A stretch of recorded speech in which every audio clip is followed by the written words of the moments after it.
और अब बात होगी पश्चिम बंगाल विधानसभा चुनाव की, क्योंकि वहां पर इस वक्त सियासी पारा 7वें आसमान पर है।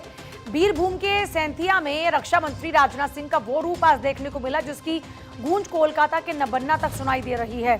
बीजेपी उम्मीदवार कृष्णकांत साहा के समर्थन में भवानीपुर में फुटबॉल मैदान में उमड़ा जनसैलाब ये राजनाथ सिंह को सुनने आया था और इस दौरान में राजनाथ सिंह ने जमकर ममता दीदी पर हमला बोला।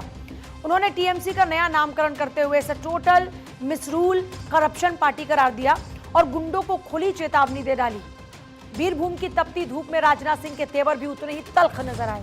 उन्होंने मन से हुंकार भरते हुए साफ कहा कि बंगाल में अब गुंडा राज के दिन गिनती के बचे हैं।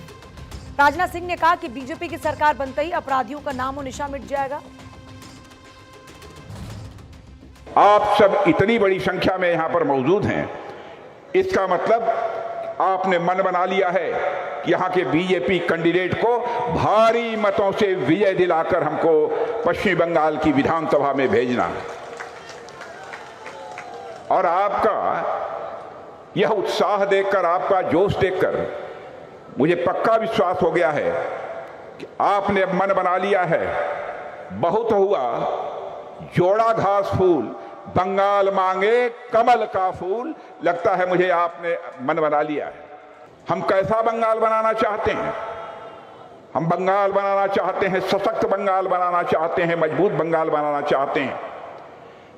ऐसा एक विकसित बंगाल बनाना चाहते हैं यहां की कुछ ही समय के अंदर, 10 साल के अंदर यहां से गरीबी को पूरी तरह से समाप्त किया जाए। हम ऐसा बंगाल यहां बनाना चाहते हैं।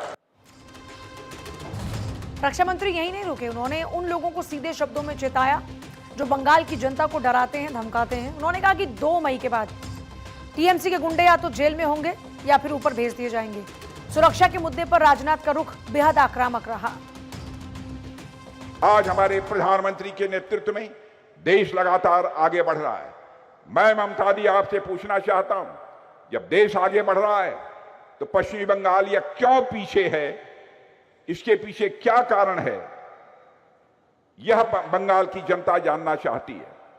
सारी देश भर में निवेश हो रहा है, लोग आकर बाहर से पैसा लगा रहे हैं, उद्योग लगा रहे हैं, इंडस्ट्री लगा रहे हैं और यहां के लोगों को नौकरी मिल रही है।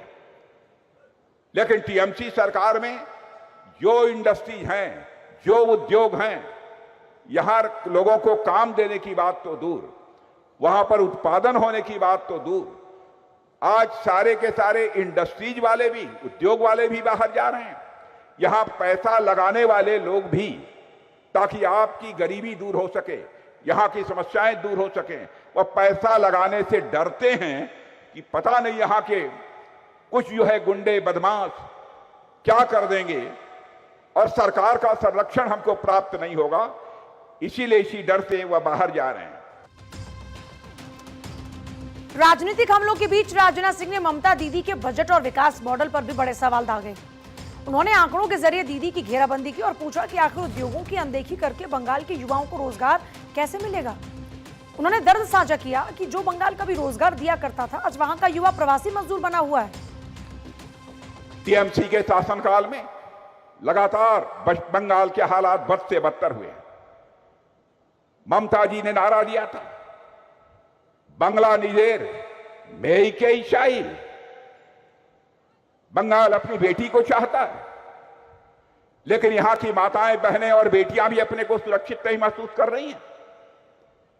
यहां हत्या, लूट, अपराध की सरेआम घटनाएं हो रही हैं और टीएमसी के नेता लोगों को संरक्षण दे रहे हैं। घुसपैठ के मुद्दे पर राजनाथ सिंह ने एक बड़ा खुलासा किया और अपनी गृहमंत्री रहते हुए सीमा पर कंटीले तार लगाने के संघर्ष को याद दिलाया। आरोप लगाया कि ममता सरकार ने देश की सुरक्षा से ज्यादा घुसपैठियों के वोट बैंक को अहमियत दी। उन्होंने तुष्टीकरण के बदले संतुष्टीकरण का नारा दिया। घुसपैठियों को रोकने के लिए मैं जब गृह मंत्री यहां का था तो बॉर्डर सिक्योरिटी फोर्स के लिए मैंने जमीन मांगी। कहने को कह दिया हम आपको जमीन दे दें, लेकिन आज तक फेंसिंग के लिए, भारत और बांग्लादेश के बॉर्डर पर फेंसिंग के लिए तार, कटीले तार लगाने के लिए जमीन तक नहीं दी। तब जाकर कोर्ट को दखल देना पड़ा, तब जाकर जमीन मिली है। मैं यहां के कर्मचारियों को, सरकारी कर्मचारियों को कहना चाहता हूं, सारे हिंदुस्तान में जहां जहां हमारी सरकारें हैं, 7th पे कमीशन 7वें वेतन आयोग के अनुसार हम कर्मचारियों को वेतन दे रहे हैं, लेकिन पश्चिमी बंगाल में 6ठे वेतन आयोग के अनुसार उनको वेतन मिल रहा है। मैं पूरे पश्चिमी बंगाल के सारे कर्मचारी भाइयों से कहना चाहता हूं, चिंता मत करो, सरकार बनेगी। 1.5 महीने के अंदर हम 7वां जो वेतन आयोग की रिकमेंडेशन है, जो संस्तुति है, उसको लागू कर देंगे।